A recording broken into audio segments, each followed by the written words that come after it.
Please welcome to the stage, Erin McEvoy.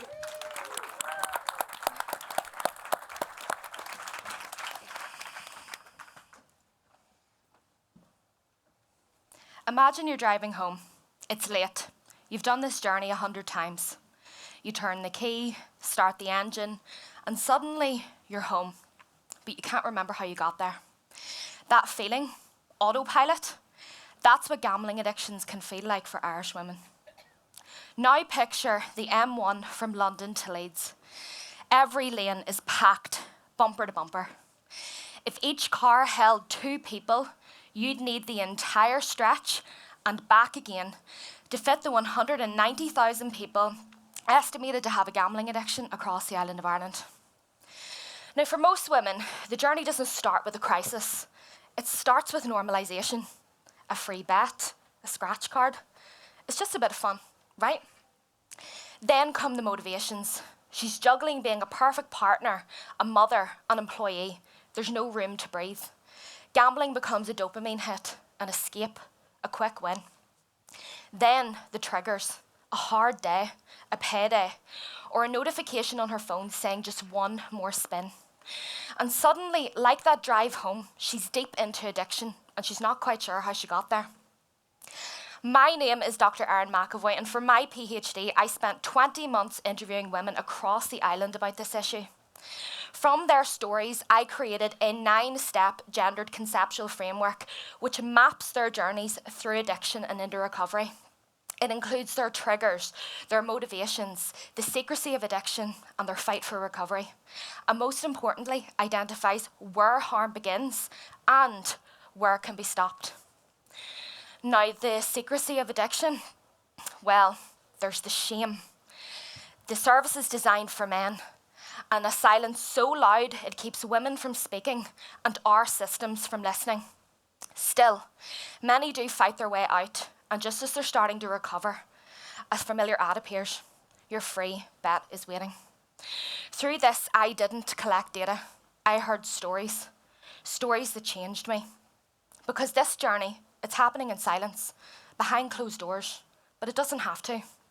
With this framework, we can take back control of the wheel, turn that autopilot off. And before I leave you, I want to remind you of this. Addiction doesn't care who's driving. It could be me, you, or the woman in the next car over, just trying to get home from a journey that she never meant to take. But with this framework, we can now help her get there. Thank you for listening. Erin McEvoy, everybody. Oh, very serious, very important again. Dr. Rachel, have you got a question? Yeah, that was really powerful. Thank you. Thank you. I'm really hearing what you're saying about normalisation, and I wonder, with your framework, kind of what do you think might be the most important thing to address within our society? Going forward from this research, I think it is the social understanding of what gambling and gambling addictions are. Particularly through education systems, we always address things like drugs, tobacco, safe sex, alcohol, but it's very rare the gambling is addressed. And whenever young people don't realise that this is a potential source of harm, when it's normalised through going to seaside arcades, picking a horse for the Grand National, then it becomes very normalised, and that is a major issue. So social understanding of addiction and the fact that, again, anybody could experience it is a key thing.